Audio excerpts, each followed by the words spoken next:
Hi everyone, welcome in this chemistry class and आज हम पढ़ेंगे law of conservation of mass. Mass के conservation का जो नियम है उसके बारे में आज हम पढ़ेंगे। ये नियम दिया गया था किसके लिए? केमिकल कॉम्बिनेशन ऑफ एलिमेंट्स, कि हमारे जो एलिमेंट्स होते हैं वो कैसे कंबाइन होते हैं, उसके लिए ये लॉ दिया गया था एंटोइन लेवॉइजर द्वारा। कौन प्रपोज्ड किए थे इसको? Proposed by Antoine Lavoisier. Antoine Lavoisier ये उनका नाम है। किस सन में? 1789 में इस लॉ को प्रपोज किए थे। कौन? एंटोइन लेवॉइजर।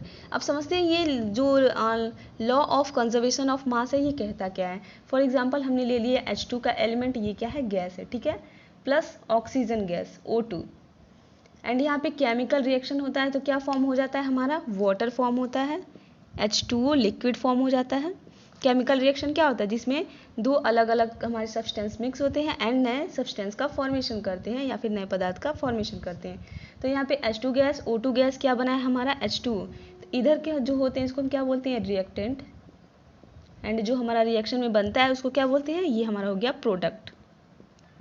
ओके, तो लॉ ऑफ कंजर्वेशन ऑफ मास क्या कहता है कि जो हमारे रिएक्टेंट होते हैं एंड जो प्रोडक्ट होते हैं दोनों का जो मास होता है वो बराबर होता है, ठीक है, कम बेसी नहीं होता। जितना मास इसका होगा H2 प्लस O2 का उतना ही मास आएगा H2O का। चलिए निकाल लेते हैं। हाइड्रोजन का कितना होता है? पहले इसको बैलेंस करते हैं। कितना हाइड्रोजन यहाँ पे? 2 हाइड्रोजन 1 ऑक्सीजन, 2 हाइड्रोजन 2 ऑक्सीजन, तो यहाँ पे हम लगा देते हैं 2। कितना हो गया? 2 2 4, यहाँ भी लगा देते हैं 2 2 2 4, ऑक्सीजन यहाँ पे 2 है, ऑक्सीजन यहाँ पे 2 हो गया। अब हम निकालेंगे क्या? इसका मास। तो हाइड्रोजन का मास कितना होता है? 1। कितना हाइड्रोजन है? 2, एंड ये 2 हमारा बाहर, ठीक है, प्लस ऑक्सीजन का कितना होता है? 16। कितना ऑक्सीजन के एटम है? 2, तो हो गया 16 इंटू 2, तो कितना आ जाएगा हमारा? 2 2 4 प्लस 16 इंटू 2 कितना आ जाएगा? 32। टोटल हमारा कितना आ जाएगा? 36 ग्राम आ जाएगा। किसका मास है ये? रिएक्टेंट का मास है। अब प्रोडक्ट का मास देखते हैं। ये हो गया 2, ठीक है, ये 2 हमने लिख दिया। देन हाइड्रोजन का कितना होता है? 1 होता है। कितने हाइड्रोजन के एटम है? 2, प्लस ऑक्सीजन का एटॉमिक मास कितना होता है? 16। कितना हो गया हमारा? 2 इंटू 18, ठीक है, यहाँ पे 18 हो जाएगा। कितना आ जाएगा? 36 ग्राम। अब देखिए जो हमारे रिएक्टेंट थे एंड जो प्रोडक्ट थे, रिएक्टेंट का मास कितना था? 36 ग्राम। प्रोडक्ट का भी मास कितना है? 36 ग्राम। तो ये लॉ ऑफ कंजर्वेशन ऑफ मास क्या कहता है कि किसी भी केमिकल रिएक्शन में, इन एनी केमिकल रिएक्शन, जो हमारे रिएक्टेंट होते हैं एंड जो प्रोडक्ट होते हैं दोनों का मास क्या होता है? सेम होता है, चेंज नहीं होता है। ना ही हम किसी मास को क्रिएट कर सकते हैं ना ही डिस्ट्रॉय कर सकते हैं। तो ये नियम होता क्या है? ये लॉ, इसका हम डिफिनेशन लिखते हैं। इसलिए ये नियम हमारा क्या कहता है कि मास can neither be created nor be destroyed.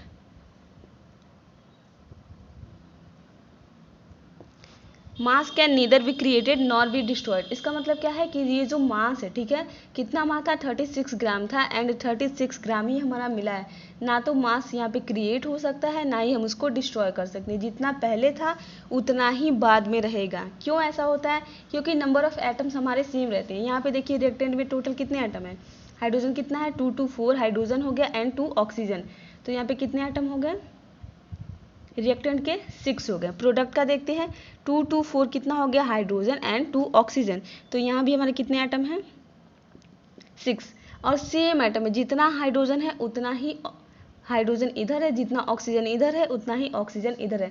जब हमारे एटम ही नहीं चेंज हो रहे हैं तो हमारा एटॉमिक मास कैसे चेंज होगा? जब एटम हमारे सेम होते हैं, इसीलिए हमारा क्या होता है? मास भी सेम होता है, ठीक है। तो यही हमारा लॉ ऑफ कंजर्वेशन ऑफ मास की रिएक्टेंट के पहले जो मास होगा रिएक्टेंट का एंड रिएक्शन के बाद जो प्रोडक्ट होगा उसका मास क्या होगा? बराबर होगा, कंजर्व होगा। मास को ना ही हम क्रिएट कर सकते हैं ना ही डिस्ट्रॉय कर सकते हैं। एक और एग्जांपल्स हम यहाँ पे ले लेते हैं। जैसे हमने ले लिया HCl, ठीक है, ये क्या होता है? एसिड होता है, एंड NaOH सोडियम हाइड्रोक्साइड। तो जब भी एसिड बेस का रिएक्शन करवाते हैं क्या बनता है हमारा? सॉल्ट बनेगा। सॉल्ट यहाँ पे क्या बनेगा? Na एंड Cl, तो यहाँ बन जाएगा NaCl, प्लस हमारा क्या बनता है? वाटर OH एंड H, यहाँ पे बन जाएगा H2O, ठीक है। तो अब हम देखते हैं कि जितना हमारा रिएक्टेंट का मास है उतना प्रोडक्ट का मास है या नहीं है। ठीक है, ये दोनों हमारे क्या है, रिएक्टेंट है, ये क्या है, प्रोडक्ट है। ये हो गए रिएक्टेंट्स एंड ये क्या हो गया, प्रोडक्ट हो गया। लॉ ऑफ कंजर्वेशन ऑफ मास के अकॉर्डिंग क्या होगा, जितना मास इसका आएगा उतना ही मास इसका भी आएगा। Mass of reactant is always equal to mass of product. ठीक है, हमेशा जितना रिएक्टेंट का मास होगा उतना ही प्रोडक्ट का मास आएगा। यही हमारा लॉ ऑफ कंजर्वेशन ऑफ मास कहता है। चलिए निकालते हैं। हाइड्रोजन का कितना होगा 1 प्लस क्लोरीन का होता है 35.5। ये हमने किसका लिख लिया, HCl का। अब NaOH का लिखते हैं प्लस सोडियम का कितना हो गया 23 प्लस ऑक्सीजन का होता है एटॉमिक मास 16 एंड हाइड्रोजन का होता है 1। कितना हो गया 36.5 प्लस ये कितना हो गया हमारा 14। इसको ऐड करेंगे कितना हो जाएगा 0.5 6 एंड 7 76.5 ग्राम हमारा आ गया किसका, HCl एंड NaOH का, दोनों का हमारा मास कितना आ गया 76.5। अब इधर का देखते हैं 76.5 आता है या नहीं आता है। तो सोडियम का कितना हो गया 23 प्लस क्लोरीन का कितना हो गया 35.5 प्लस वाटर का कितना हो गया 1 × 2 प्लस ऑक्सीजन का होता है 16। तो टोटल कितना आ गया हमारा 0.5 8 एंड 5 प्लस इधर का कितना हो गया 18। दोनों को ऐड करेंगे हमारा कितना आ जाएगा 76.5 ग्राम। जितना इधर का मास है उतना ही इसका भी मास है। जितना रिएक्टेंट का मास आएगा उतना ही प्रोडक्ट का मास आएगा किसी भी केमिकल रिएक्शन में। तो यही हमारा क्या होता है law of conservation of mass. I hope आपको समझ में आ गया होगा अब।